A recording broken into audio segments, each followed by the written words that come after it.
Abajo. Yo me escucho súper bajo. Mira la diferencia. Vamos a quitarle también los medios altos.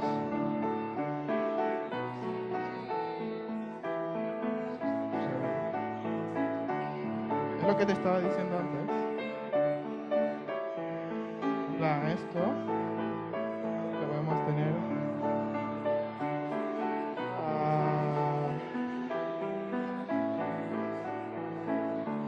al de abajo de todo es quitarle bajos. Este, ¿cuál quieres? ¿Ves que se escucha el bajo? Si yo canto más bajo,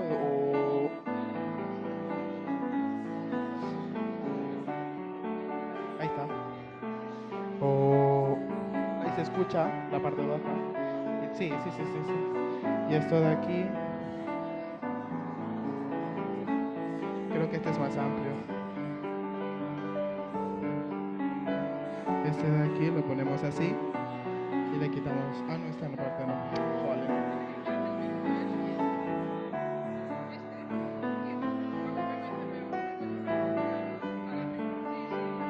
Uy, pues lo lleva, claro. A ver. Y este de aquí lo ponemos así. Mira, a ver.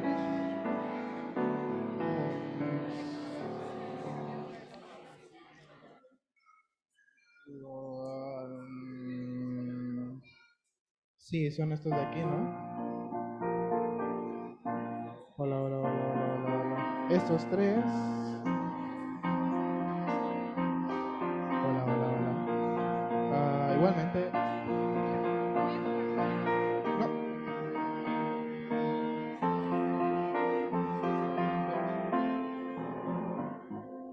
Vale, pues lo dejo normal. Pues lo dejo normal.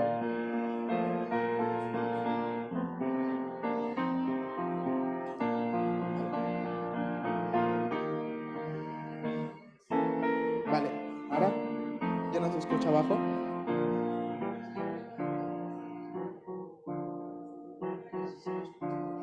Pues simplemente le quito esto. O le quito el on cut. ¿Ves? Para escucharme cómo va cambiando. Vale, ya está. Vale.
Buenos días, feliz sábado. Damos a todos la bienvenida y damos gracias al Señor porque podemos aquí reunirnos un sábado más. Queremos alabarle y darle gloria porque solo Él lo merece. Y bueno, y tenemos muchas visitas y estamos contentos porque en nuestra iglesia las visitas son súper bienvenidas. Y le damos la bienvenida de Alemania a Alberto, Patrice y Beatriz, que tienen que estar por aquí. Bienvenida. A la familia Mendoza de Argentina, Julián, también, bienvenida. De Alemania, Emilia, su sobrina Raquel y Walter estarán por aquí. Levantamos la mano para que sepan que son súper bienvenidos. También de Perú tenemos a la familia Miranda, por aquí tiene que estar. La familia Miranda, bienvenidos. De Colombia tenemos a Néstor, Yesid, también bienvenido por aquí. Y de Texas tenemos a la familia Sendut. De Texas, también bienvenidos. Y a la familia Fabregas. Supongo que también serán de Texas. Bienvenidos. Bueno, bienvenidos todos y queremos dar las gracias y que podamos disfrutar todos de esta mañana de sábado, del culto y lo que queda de él. Y ahora vamos a dar paso al himno Cristo. Cristo me ayuda, el 408. No, perdón. 41. ¿Estará en la pantalla?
Bueno, y ahora tal como estamos, vamos a alabar al Señor.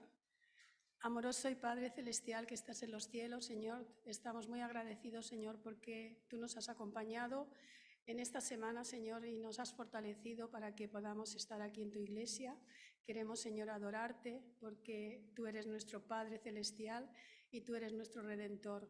Ayúdanos, Señor, a estar en tu camino siempre, a no apartarnos de ti, a estar alegres, Señor, constantemente, porque tenemos, Señor, la vida contigo y a estar, Señor, cerca de ti en todo momento. Llénanos de tu Espíritu Santo y dirige nuestra vida y dirige tu iglesia en el mundo entero.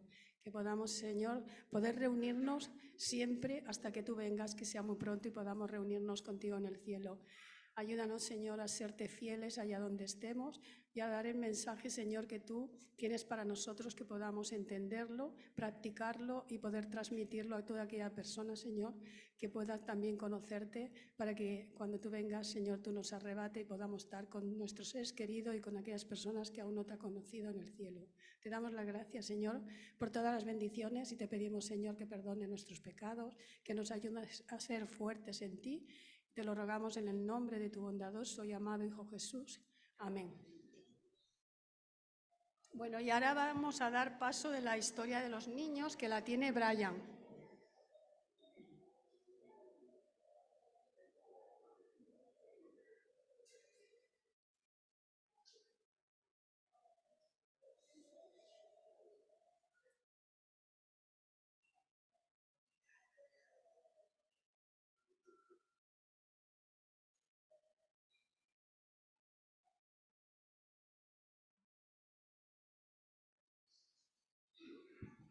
Buenos días, niños. Hoy os tengo otro personaje para que adivinéis, ¿vale? Este personaje era un rey, ¿vale? Y tuvo un gran sueño. Este rey, el sueño que tuvo era que vio un árbol enorme, enorme, enorme, enorme. Tenía un tronco muy fuerte y además decía que tenía unas hojas súper bonitas. Dice que era tan grande, tan grande, tan grande que se veía desde cualquier punto de la tierra. ¿Os imagináis lo grande? Dice que llegaba hasta el cielo. ¿Qué pasa? Que de repente bajó una persona, bajó alguien y dijo, cortad este árbol. Y entonces el rey, pues estaba asustado, dijo, yo no entiendo este sueño. Y llamó a todo el mundo, dijo, yo quiero que alguien me diga lo que significa este sueño. Y nadie podía, hasta que vino alguien, ¿vale? Esta persona era Daniel. Daniel le dijo, cuéntame el sueño. Muy bien, el rey es Nabucodonosor. Cuéntame el sueño y yo te lo interpretaré.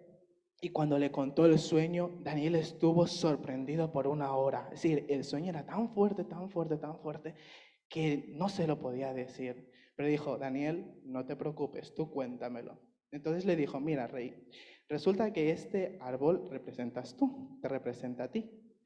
Y si no cambias, van a haber consecuencias. ¿Sabéis cuál era el problema del rey? Era una persona muy orgullosa. Durante un año estuvo súper bien. Pero ¿qué pasa? Se paseó por su palacio y de repente vio todos los jardines que tenía, vio todo lo que él tenía y dijo, oye, yo he conseguido todo esto. Y comenzó otra vez a ser orgulloso. ¿Y qué pasó? De repente perdió la razón y comenzó a vivir entre los animales. Dice que el pelo le creció muchísimo y las uñas también, ¿os imagináis? Dice que tenía uñas como las aves. Estuvo 7 años hasta que por fin aprendió la lección. Hay una parábola en el Nuevo Testamento del fariseo y el publicano. Dice que hay dos personas. El fariseo, ¿sabéis qué es un fariseo? Es una persona que se le considera un maestro porque estudió mucho la Biblia y sabe mucho la Biblia. Y un publicano es una persona que te cobra dinero, ¿vale? Entonces, resulta que este fariseo comenzó diciendo, ay, gracias, porque yo no soy como estos pecadores, como estos de ahí, y menos como ese publicano que también ha venido. Y el publicano decía, Señor, perdóname porque yo sé que soy pecador. ¿Sabéis? Tanto el fariseo como Nabucodonosor tenían el problema del orgullo. ¿Sabéis qué es lo que causa el orgullo? Hay dos cosas que causa. La primera es que no nos permite reconocer nuestros errores. Creemos que somos perfectos, pero nosotros también nos podemos equivocar. Y la otra cosa es pensar que los demás son peores que nosotros. Y eso no es verdad. Entonces, cuando nosotros sintamos en algún momento orgullo, recordad que tenemos que aprender a ser humildes, ¿vale? Os podéis ir a sentar.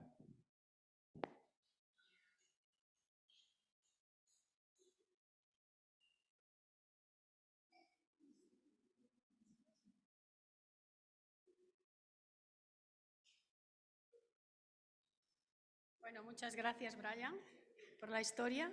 Y ahora ya damos paso a nuestro pastor, Francisco Camacho, que él tiene la meditación de esta mañana. Perdón, tenemos un especial antes y están los jóvenes que van a venir a cantar.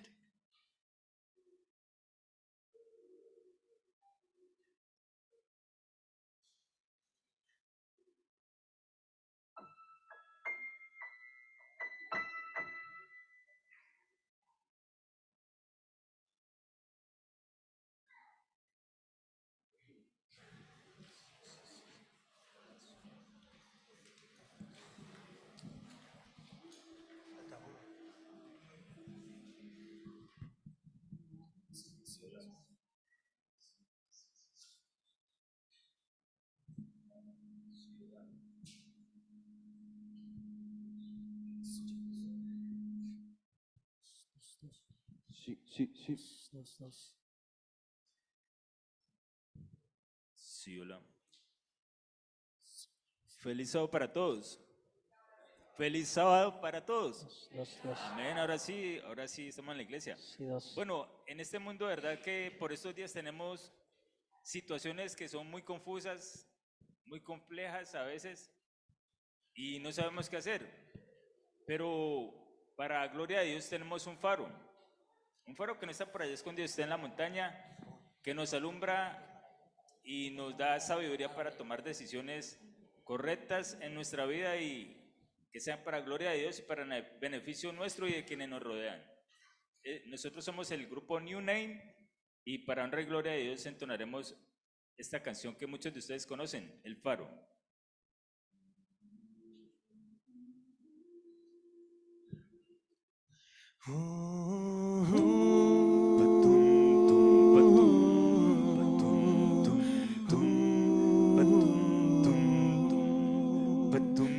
Hay un faro en la montaña, su luz alumbra el mar. Cuando yo perdido estoy, su luz me da. Y esa luz que brilla en medio de la oscuridad me guiará. Si no fuera por el faro, ¿qué haría yo? Y gracias Dios por el faro, mi vida debo a Él. Mi Cristo es el faro que alumbra hacia mí, y siempre Él me ha iluminado para que yo pueda ver. Si no fuera por el faro, Dime, ¿qué haría yo? Hay un faro en la montaña, su luz alumbra el mar. Cuando yo perdido estoy, su luz me da. Y esa luz que brilla en medio de la oscuridad me guiará. Si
hacia mí, siempre Él me ha iluminado para que yo pueda ver. Si no fuera por el faro, Dime ¿qué haría yo? oh, Si no fuera por el faro, dime ¿qué haría yo?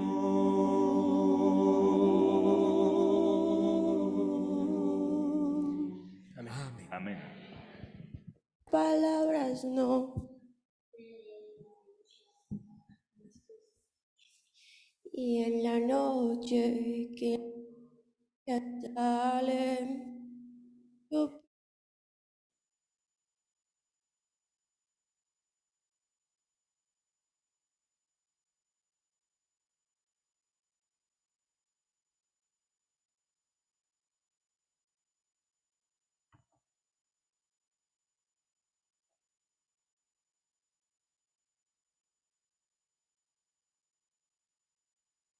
ojos que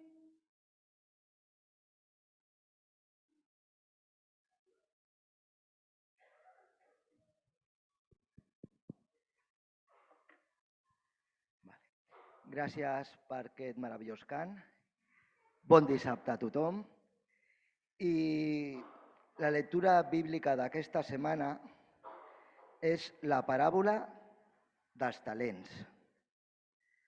De manera semblant, un home que havia de fer un llarg viatge va cridar als seus servents i els va confiar els seus béns. A un li donà 5 talents, a l'altre 2 i a l'altre 1, a cadascú segons la seva capacitat, i després se'n va anar. Immediatament, el que havia rebut 5 talents es va fer treballar i va guanyar-ne 5 més. Igualment, el que havia rebut 2 en va guanyar 2 més. Però el que n'havia rebut 1 se'n va anar a fer un clot a terra i va amagar-hi els diners del seu amo. Al cap de molt de temps, arribà l'amo d'aquells servents i es posà a passar comptes amb ells. Es presentà qui havia rebut 5 talents i en dugué 5 més, tot dient: «Senyor, em vas confiar 5 talents. Mira, n'he guanyat 5 més». L'amo li va dir: «Molt bé, servent bo i fidel. Has estat fidel en poca cosa. Jo t'encomanaré molt més. Entra al goig del teu senyor». Es presentà també el que havia rebut 2 talents i digué: «Senyor, em vas confiar 2 talents. Mira, n'he guanyat 2 més». L'amo li va dir: «Molt bé, servent bo i fidel. Has estat fidel en poca cosa. Jo t'encomanaré molt més. Entra al goig del teu senyor». Es presentà encara el que havia rebut 1 talent i digué: «Senyor, sabia que ets un home dur, que segues on no has sembrat i reculls on no has escampat. Vaig tenir por i vaig amagar a terra el teu talent. Aquí tens el que és teu». Però l'amo li va respondre: «Servent dolent i gandul, sabies que sego on no he sembrat i recullo on no he escampat. Per això calia que posessis els meus diners al banc i ara que he tornat hauria recobrat el que és meu amb els interessos. Preneu-li el talent i doneu-li a qui en té 10, perquè a tot aquell que té li donaran encara més i en tindrà a vessar, però al qui no té li prendran fins allò que li queda. I aquest servent inútil llanceu-lo fora, a la tenebra. Allà hi haurà els plors i el cruixit de dents. Donem pas a Paco Pepe, que té el culte ara, que les seves paraules siguin paraules de vida i vida eterna. Endavant.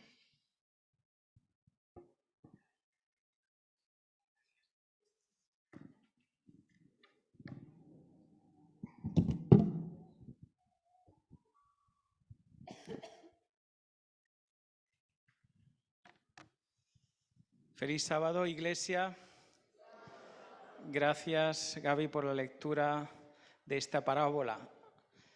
La parábola de los talentos, y el título del sermón de esta tarde, de esta mañana, es ¿salvación es una cuestión de obediencia o es una cuestión de lealtad? Y vamos a comenzar con una pregunta. Vamos a comenzar con una pregunta, porque me he dado cuenta que muchas veces los propios creyentes no tenemos muy claro en qué consiste la salvación. La pregunta es muy básica, pero no sé si todos podremos contestarla. ¿Cuántos, si hoy viniera Jesús ahora, cuántos seríais salvos? ¿Podéis levantar la mano? Amén. ¿Cuántos no estáis seguros de que podríais ser salvos?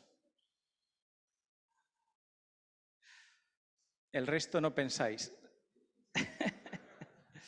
Bueno, es verdad que es un tema difícil, la salvación. Porque es algo que afecta a nuestra vida, no solamente aquí en esta tierra, afecta a nuestra vida en el más allá, en la tierra nueva, ¿no? Afecta a la eternidad. Y es algo a lo que nos acercamos con cierta incertidumbre, porque no estamos seguros por dos motivos. Uno, porque yo me conozco. Y yo me conozco mejor que nadie. Y yo sé lo que soy capaz de hacer y lo que no soy capaz de hacer.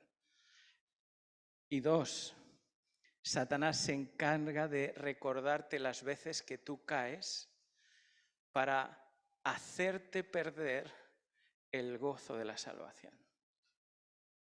La salvación es un tema muy interesante y lo podemos ver desde dos perspectivas, desde la perspectiva humana o desde la perspectiva divina.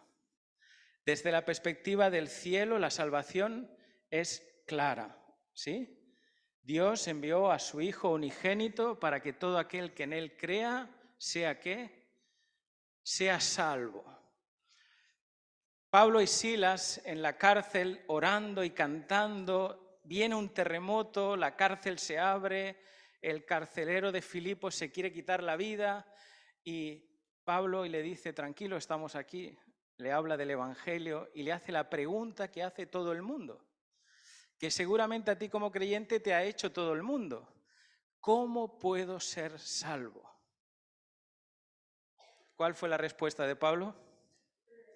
Cree en Jesucristo y serás salvo, tú y tu casa. Y esa frase nos choca porque la salvación es una cuestión personal, evidentemente, pero tu testimonio en tu hogar va a ser causa de salvación o de lo contrario también en tu hogar.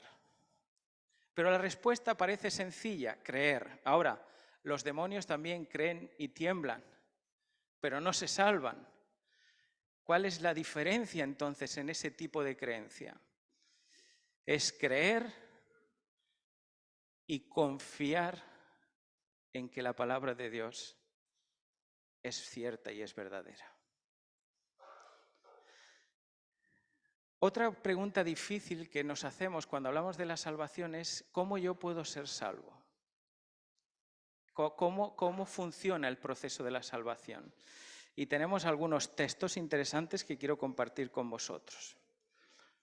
¿Cuánto de la salvación creéis que es un regalo del cielo? ¿El 100%, el 45% o el 50% o el 60%? ¿Cuántos creéis que la salvación es un regalo 100%? Amén. Sí, el hombre no tiene que hacer nada. ¿O sí tiene que hacer algo? Entonces, si hago algo, ya no es 100% gratis. Esta es la pregunta difícil que tenemos nosotros.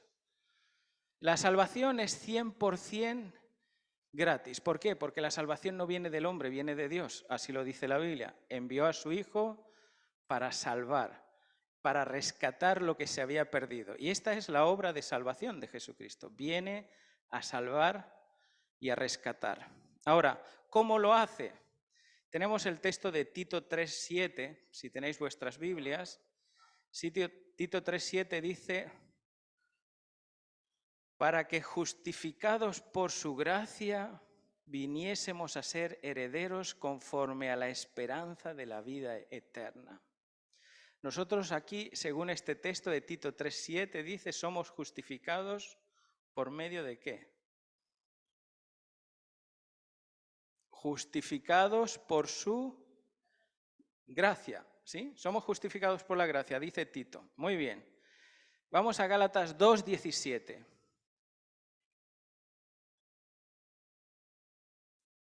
Gálatas 2:17 dice: y si buscando ser justificados en Cristo, también nosotros somos hallados pecadores. ¿Es Cristo ministro de pecado? De ninguna manera. En este texto dice, nosotros somos justificados en Cristo. Romanos 5:9, otro texto. Romanos 5:9 dice: mucho más estando ya justificados en su sangre, por él seremos salvos de la ira. Aquí somos justificados, dice, en su sangre. En Romanos 5:1, que está ahí muy cerquita, dice: justificados pues por la fe, tenemos paz con Dios por medio de nuestro Señor Jesucristo. Santiago 2:14, conocéis ese 2:24, conocéis este texto. Santiago 2:24 dice: vosotros veis que el hombre es justificado por las obras y no por la fe. Y ahora un principio básico de salvación es entender qué es la justificación. Y entonces te vuelvo a preguntar, ¿somos justificados por la gracia, por Cristo, por su sangre, por la fe o por las obras? ¿Por qué somos justificados? Porque los 5 pasajes han dado supuestos diferentes. En realidad, todos estos textos no se contradicen. Lo único que dicen es delinearte cómo funciona el plan de salvación. Dice, la fuente del plan de salvación, Tito 2:3-7, la fuente es la gracia. Nosotros, lo que provoca en Dios venir a buscarnos es un misterio, es la gracia, es que no lo puedes comprender. ¿Qué hubo en Dios? Que nos amase tanto que a pesar de que muchos iban a negar su muerte y su oferta de resurrección, viniese aún así a morir por nosotros en esta tierra. Dice, la fuente es la gracia. ¿De dónde proviene el plan de salvación? Es de la gracia inmerecida de los hombres. Dios no te da lo que te mereces, Dios te da lo que necesitas. Y lo que necesitas es gracia. Lo segundo, dice que somos justificados en Cristo. En realidad lo que te dice el agente que va a hacer esa justificación no es otro sin Cristo. Si Cristo no hubiese venido a la tierra, por más bien que tú y yo nos hubiésemos portado el resto de nuestra vida, jamás tendríamos acceso al reino de los cielos. Y te dice que la justificación va a ser realizada por medio de Jesucristo, a través como agente Jesucristo. ¿Y qué se va a usar como medio para esa salvación? Dice Romanos 5:9, la sangre. ¿Por qué? Porque en la sangre está la vida. la vida mía es sustituida por la vida de Cristo. Y el cielo, cuando me ve a mí, ve la vida de Cristo, la sangre de Cristo, que es perfecta. El método, ¿cómo aplicamos esa sangre a nuestra vida? Dice, esto solamente es por medio de la fe. Cristo ha muerto por mis pecados y yo tengo que tener fe en que esa sangre de Jesús puede ayudar en mi vida. Es como el día que mataron ese corderito en la Pascua para salir de Egipto, la última plaga, ¿os acordáis? Mataban el cordero, no solamente bastaba con matar el cordero, tenías que creer que marcando tu puerta con la sangre del cordero, tú eras salvo. Y esto solamente era por medio de la fe. ¿Qué va a hacer una sangre en una puerta? Pero este es el medio. Y Santiago 2:24 te dice que las obras son la evidencia de una vida en conexión y en aceptación de Jesucristo. Así que en realidad no se contradice ninguno de estos pasajes. Nos deja claro que la salvación tiene su origen en el cielo y que tiene su efecto en el hombre y que el hombre, la única parte que tiene en relación a su salvación es creer y confiar. Aceptar la sangre de Cristo y todo lo demás va a venir por añadidura. En la parábola que hemos leído se nos presenta a 3 hombres, básicamente los 2 primeros, el talento que se le da o los talentos que se dan los invierten, los ponen a trabajar y producen el doble, ¿no? Y al que le da menos, curiosamente, es el que entierra el talento, pero uno piensa ¿qué base tuvo Dios para darle a uno 5, a otro 2 y a otro 1? Pues no podríamos ser muy claros en esa respuesta, porque tiene que ver no solamente con las capacidades, sino porque Dios también puede leer el corazón y las intenciones de las personas. Ahora, el que recibe un talento puedes decir, qué pobre, se le da solo 1, pero un talento, hermanos, equivale a 6.000 denarios. Y un denario era el jornal de un día de trabajo. Súmale que sean 45 euros al día por 6.000. 270.000 euros. Es dinero, ¿eh? No es que le da una miseria, porque la miseria no está en la cantidad, la miseria está en no entender lo que Dios quiere que hagas con lo que se te da. Y fijaos que cada vez que los siervos fieles devuelven a su Señor, Dios responde de la misma manera, buen siervo fiel, ¿sí? No dice buen siervo obediente, sino buen siervo fiel. Y ahora vamos a ver un poquito más adelante la diferencia entre obediencia y fidelidad. Pero cuando habla del que no supo hacer nada con su talento, no porque no tuviese capacidad, su problema era que no conocía a su Señor. Porque fíjate lo que dice, y no lo dicen los demás, pero lo dice él. Sabía que tú eras un hombre duro, que siegas donde no siembras y recoges donde no esparces. Y tuve miedo. Cuando uno no tiene una buena comprensión de Dios, un buen conocimiento de Dios, lo que se genera es miedo. ¿Cómo ves tú a Dios en tu vida? ¿Qué es Dios para ti? ¿Cómo lo defines a Dios para ti? Hemos generado una mala comprensión de Dios, porque cuando intentamos hablar de Dios y de su justicia, nos da miedo hablar de eso. Que Dios sea justo nos da miedo. Ay, porque yo no me imagino un Dios así. Pero también hemos hecho algo peor cuando menospreciamos el amor de Dios, que es la naturaleza, la esencia con la que Dios se define al hombre. Pero cómo tú te relacionas con Dios va a determinar que tengas miedo o no tengas miedo. Resulta curioso, muchas veces nos olvidamos que en el gran conflicto cósmico lo que se puso en tela de juicio no fue la capacidad del hombre, lo que se puso en tela de juicio fue el carácter de amor de Dios. Y hasta el día de hoy eso está en juicio. No para los hombres, los que viven en el cielo, que ya quedó evidencia de la justicia y del amor de Dios y del carácter de Dios en el cielo. Aún tiene que quedar también claro aquí en esta tierra. Hacerse un Dios a nuestra imagen y semejanza, hermanos, no solamente es una tentación de los otros. Oh, es que hacen un Dios muy light. No, es que hacen un Dios muy tirano. Hacerse una imagen de Dios a mi imagen y semejanza no es solamente fácil para ellos, lo es para mí y lo es para ti también. Porque tendemos a ver a Dios a través de nuestra propia óptica, cuando deberíamos aprender a mirar a Dios a través de la revelación que Él ha permitido que nosotros conozcamos de Él. El siervo que guardó el talento no conocía realmente a su Señor, y su idea era muy sesgada, porque su propia idea era esa: si no rindes, puesto que me ha dado uno, ya se sintió incómodo, si no rindo, me va a crujir, así que mejor lo guardo. El mal conocimiento de Dios produce miedo, y el miedo de todo, porque sí, porque no, por si acaso, ¿no?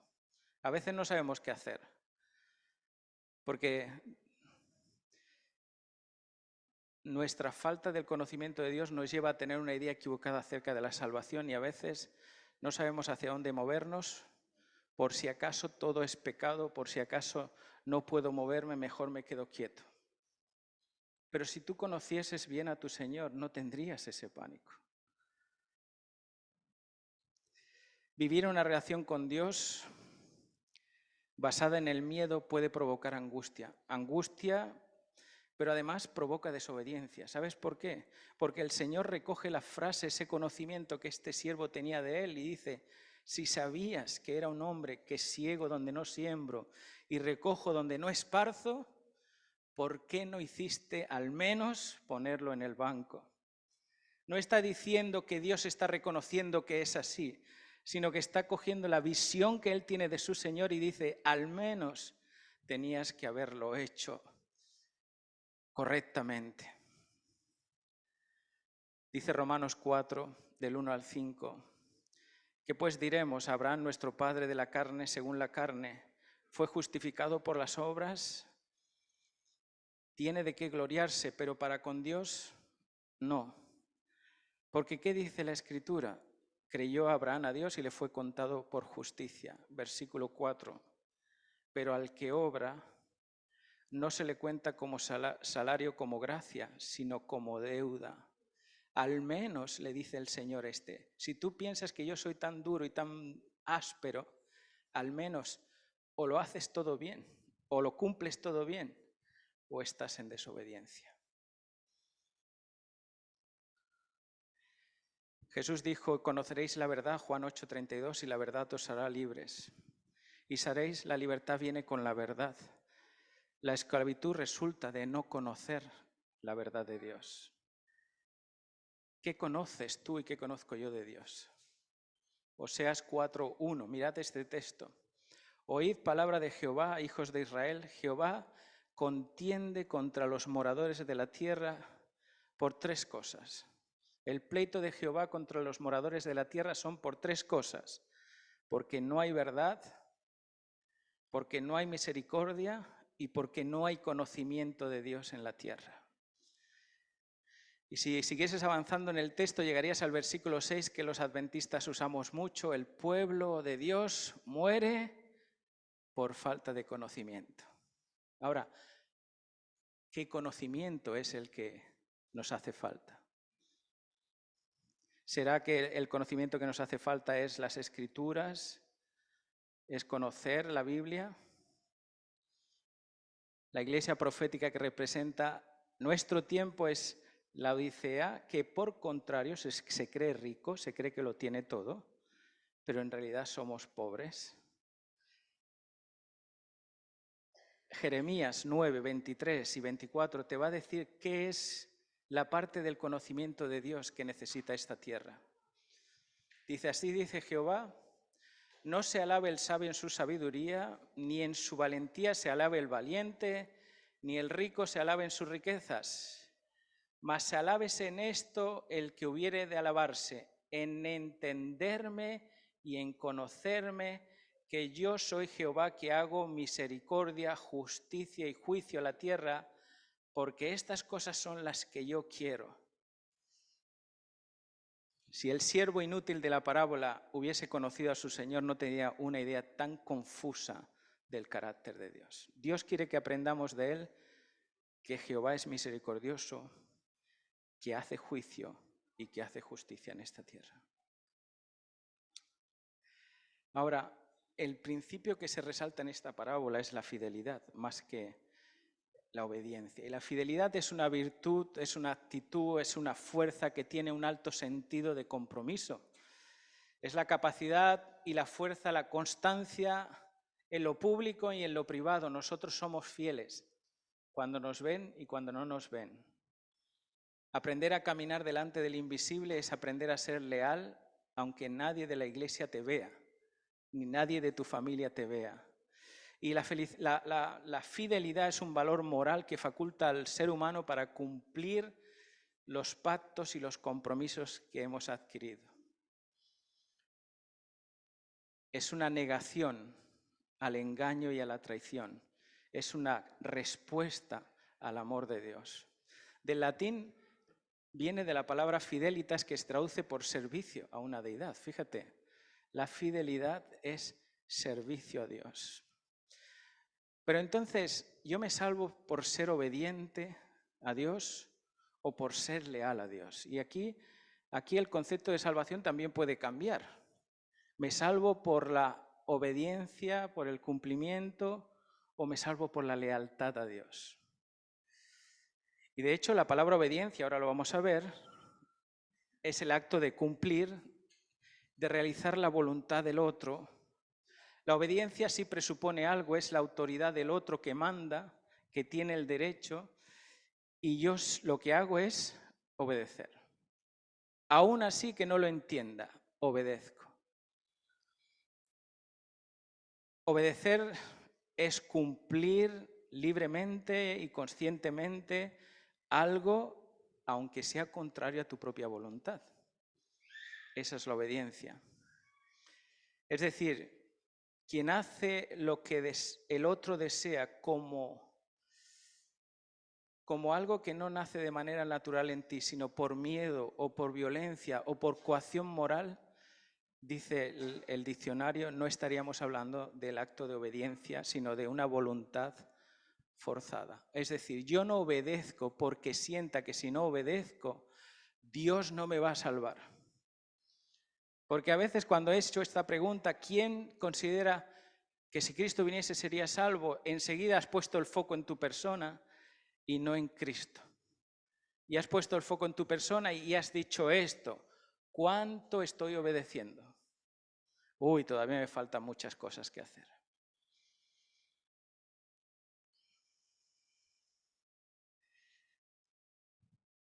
La fidelidad, por contra, dice que nadie puede ser fiel si no está adherido a una convicción. La obediencia la puedes hacer aunque no te sientas unido. Simplemente puedes obedecer también por miedo, ¿sí? Muchos, dice la Biblia, que se ponen la marca, esta marca que aparece en el tiempo del fin, se la ponen en la frente o en la mano. Y en la frente, ¿por qué? Porque comparten ese propósito. Y en la mano porque tienen miedo que no puedan hacer cosas, porque no puedan comprar ni vender. ¿Están obedeciendo? Sí, pero por dos motivos. Por conciencia o por miedo. Tú puedes obedecer. Sin embargo, la lealtad presupone una adhesión a una convicción. Y yo no me puedo adherir a algo abstracto. Yo me tengo que adherir a algo concreto. Y normalmente la adhesión que hacemos de lealtad es a un ser, a Dios o a la persona con la que compartirás el resto de tu vida. Eso es lealtad. La lealtad nace de la admiración y se externaliza en el tiempo, no se queda en un lugar y en una decisión puntual, sino que los actos se muestran en nuestras actitudes independientemente sean favorables o desfavorables. Tenemos el ejemplo de José. siendo esclavo en Egipto, es vendido, traicionado por sus hermanos, se propone ser fiel a Dios en su corazón y cuando es tentado en la casa de Potifar, ¿cuál fue la respuesta de José? ¿Cómo haría yo este gran mal contra quién? Contra mi Dios. ¿Sabes que la lealtad está por encima de la obediencia? La obediencia sí puede ser incluida en la lealtad. Sin embargo, la lealtad desborda la obediencia por su interioridad, que la obediencia no implica. ¿Sí? El que es leal lo es desde dentro, el que es obediente puede serlo también desde fuera, por varios motivos. Pero el que es leal lo es por conciencia. La obediencia puede incluir lealtad, sin embargo, la lealtad desborda la obediencia por su interioridad. Puedes obedecer por muchos motivos, por miedo, por dudas, por deber, pero la fidelidad solo acoge un motivo para servir. ¿Y sabéis cuál es? La fidelidad solo acoge un motivo, y es el amor. Lo que tú hagas para tu salvación, no lo haces para tu salvación, sino por amor a lo que Dios hizo por ti y en ti. Primera de Corintios 13:3 dice: si yo soy capaz de repartir todos mis bienes a los pobres y si soy capaz de entregar mi cuerpo para ser quemado, pero no tengo amor, no sirve de nada. Yo puedo obedecer hasta quemándome. Mira, Señor, mátame en tu nombre. Y puede que ser que hasta descubras que no sirve de nada. ¿Por qué? Porque si no hay una lealtad de corazón, no hay compromiso real. La obediencia es el cumplimiento a la lealtad. La lealtad es compromiso y esa es la diferencia. El que obedece cumple, pero el que es fiel está comprometido, a tiempo y a destiempo.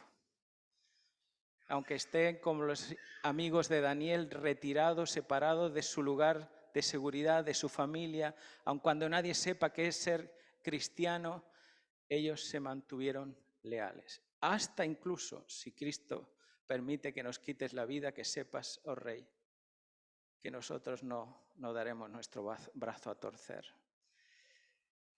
La obediencia es cumplimiento, la lealtad es compromiso, la fidelidad es relación con Dios y la obediencia conforma la aceptación de Dios. Yo soy obediente para que Dios me acepte y de esta manera no estoy entendiendo la salvación.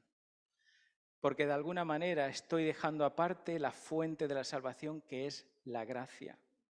Dios no te da lo que mereces, sino lo que necesitas, y es gracia. La obediencia exige que cumplas todo, y va a decir Pablo en Gálatas: oye, quien se ata a los mandamientos, si no los cumple todos, está maldito, ¿sí? La obediencia exige cumplimiento y deber perfecto.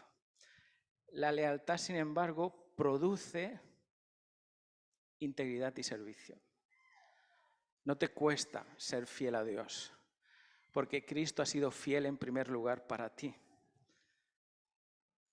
Ahora, el cumplimiento tiene que ver con aquello que se entiende como obligación y el deber se tiene que ver con aquello que tiene que ver con una deuda adquirida y la obligación de devolver. Si yo todo lo que hago en relación a Dios es cumplir porque es mi obligación o porque tengo algún tipo de deuda con Dios, no he entendido el plan de salvación. Cuando yo me relaciono con Dios en afectividad y en voluntad, lo que se produce en mí es servicio, no trabajo. ¿Entendéis la diferencia?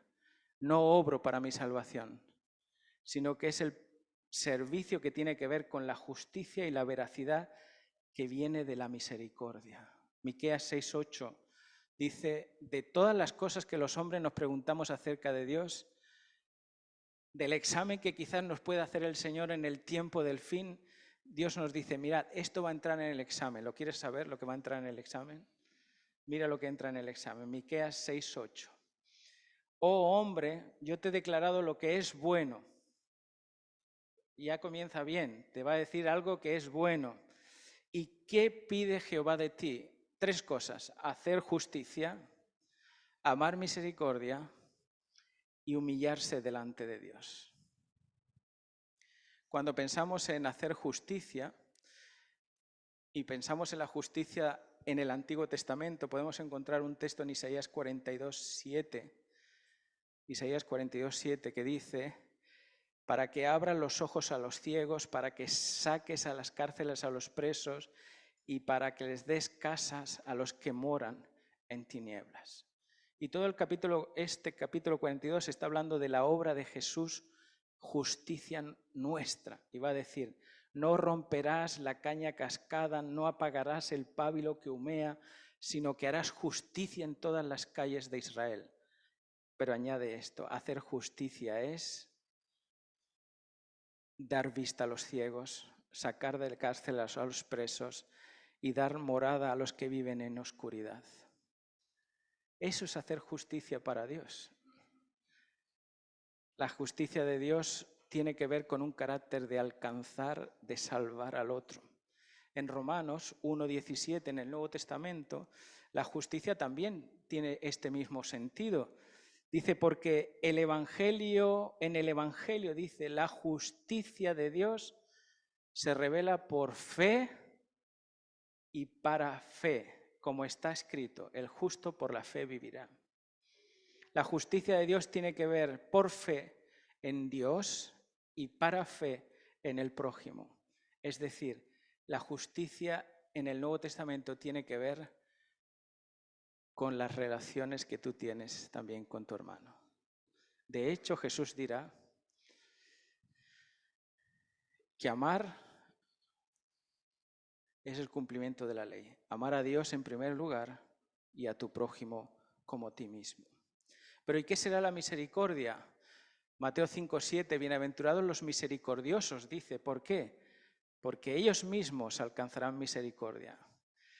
Podemos definir la misericordia de varias maneras, pero en su base la misericordia tiene el perdón. Perdonar a las personas que se han equivocado y no darle lo que se merecen, sino lo que necesitan. Eso es misericordia. Además, es un requisito del cielo. Lucas 6:36. Sed pues misericordiosos, como vuestro Padre que está en los cielos es misericordioso. Y Efesios 2, del 4 al 5, dice: Dios es rico en misericordia por su gran amor que nos amó, aun estando nosotros muertos en pecados, nos dio juntamente vida con Cristo. Por gracia sois salvos. ¿Qué será caminar humildemente? Y la humildad es algo que no está de moda en nuestro tiempo, evidentemente, pero caminar humildemente lo voy a reducir a esta frase. Es un llamado a frenar nuestra iniciación o nuestra inclinación a ir delante de Dios. ¿Entendéis? La humildad es esperar la dirección de Dios, que Dios se revele a nosotros y nos diga lo que debemos hacer antes de decir Dios dice esto o Dios pide aquello. La humildad es ponerte detrás de Dios.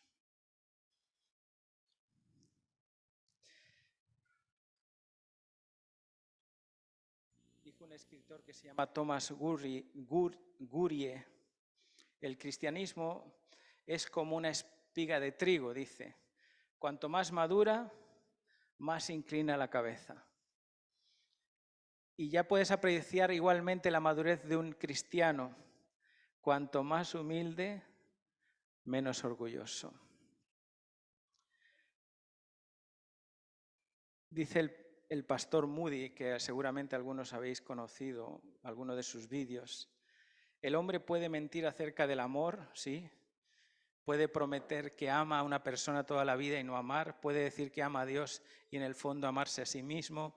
Puede decir que tiene fe, pero una fe impostada o una fe fingida. Puede decir que tiene esperanza, pero en realidad vive angustiado. Pero lo que no puede falsificar nunca un hombre es su humildad. Porque la humildad la transpiramos por los poros. Sabéis que la Biblia dedica un capítulo entero, el capítulo 5 de Primera de Juan, para dejar claro al pueblo de Dios la seguridad de la salvación. Que no reside en el hombre, sino reside en el poder de Dios, obrando en nosotros. Dice Primera de Juan 5, del 11 al 13, dice: este es el testimonio que os ha dado vida eterna.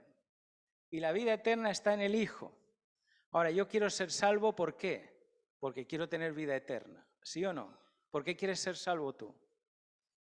Porque fuimos creados para vivir, nos da miedo la muerte, queremos vivir eternamente. Y Satanás sabía eso de nosotros y engañó: oye, no moriréis, seréis como Dios. Y nos engañó completamente, nos hicimos autónomos, independientes. Dice Elena White que esas dos clases de adoradores que hubieron al principio, Caín y Abel, son las dos clases de adoradores que habrá hasta el tiempo del fin. Los que pretendan ganar la salvación por medio de lo que ofrecen, o los que sean salvos por aceptar la sangre del Cordero. Caín ofreció lo mejor de la tierra, no ofreció lo que le sobraba. Oye, Caín trabajó, de sol a sol, quitó piedras, espantó pájaros, regó, cosechó, y Abel lo único que hizo fue pastorear una ovejita ahí, con una pajita aquí en la boca, detrás de la oveja, que no se escapara. Y lo que le presentó fue la mejor calabaza, la mejor fruta, el mejor racimo. Y el texto dice esto, claro. Dios miró a Caín y su ofrenda y no le agradó. Porque Dios lee el corazón y lee si lo que tú haces es obediencia, cumplimiento y deber, porque quieres salvarte, o es lealtad. La lealtad, por muy simple que parezca, es ser leal en lo poco para también ser leal en lo mucho. Y en lo poco es esto: cree en el Señor Jesús y serás salvo.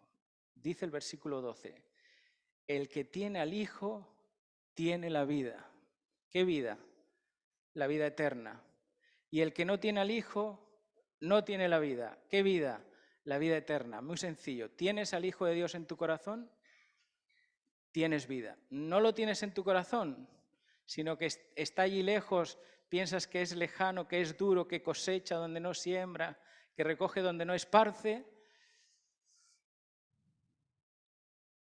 A lo mejor estás viviendo un tiempo de necesidad de conocer a Dios.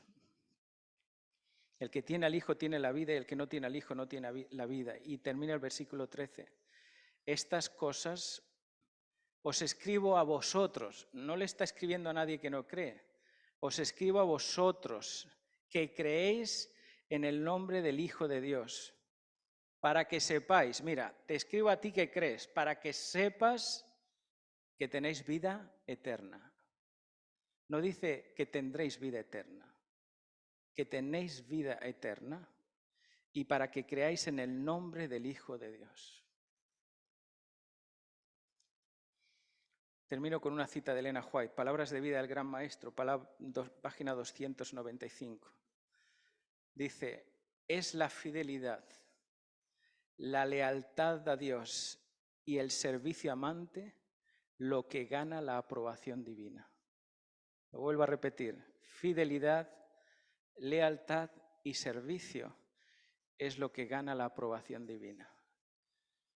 Pero si nosotros presentásemos eso, todas nuestras buenas obras, todas las cosas dignas que pudiésemos presentar, dice Elena White en el libro Fe y Obras, y las presentásemos como algo que aportara a nuestra salvación, Elena White dice, esa propuesta sería recibida en el cielo como una traición. Muy fuerte. Como una traición. ¿Sabes por qué? Porque estarías menospreciando el poder de Dios al venir a morir por ti en esta tierra. La salvación tiene que ver con el conocimiento.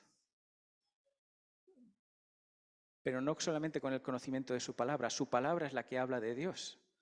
Tienes que tener conocimiento de Dios. Y el conocimiento en la Escritura no tiene que ver con el intelecto, El conocimiento en la Biblia tiene que ver con la relación. Es relacional. ¿Cuánto conoces a tu Señor? ¿Qué sabes de tu Señor? ¿Sabes? Cuando Jesús venga en el reino de los cielos a buscarnos en la nube, muchos dirán, hicimos muchas cosas en tu nombre, grandes, echar demonios, sanaciones. Pero el Señor les dirá una cosa: no os conozco. ¿Sabéis por qué? Porque la salvación no es una cuestión de hacer, es una cuestión de conocer. Y si tú conoces a Cristo vas a ser leal, y la lealtad se va a responder en misericordia, en justicia y en humildad. Que Dios te bendiga muchísimo, que te ayude, que nos ayude a todos a comprender a este gran Cristo que vino a morir por nosotros en esta tierra. Feliz sábado.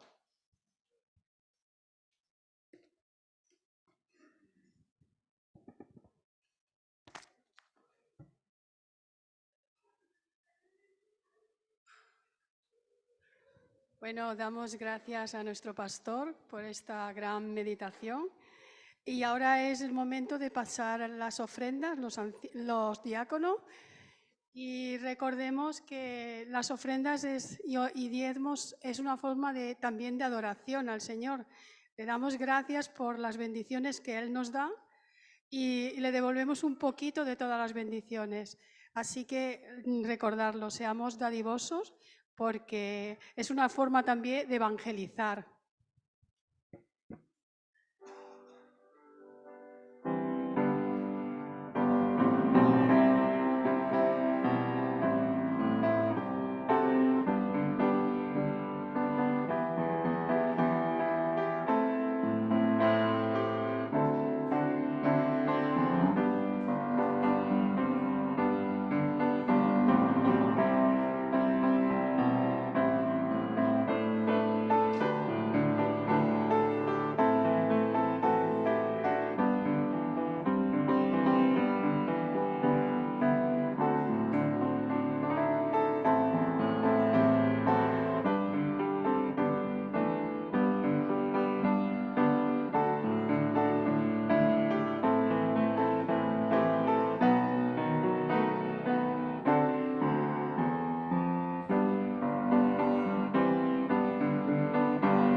Bueno, y ahora nos ponemos de pie, que vamos a entonar el himno 333, aunque en esta vida.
Gracias, Señor, por la promesa de esa tierra prometida que tienes para nosotros.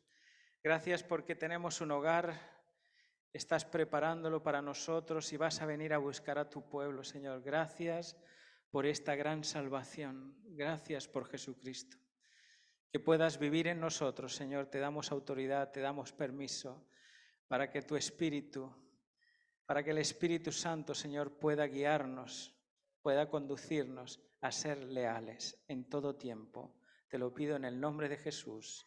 Amén, Señor.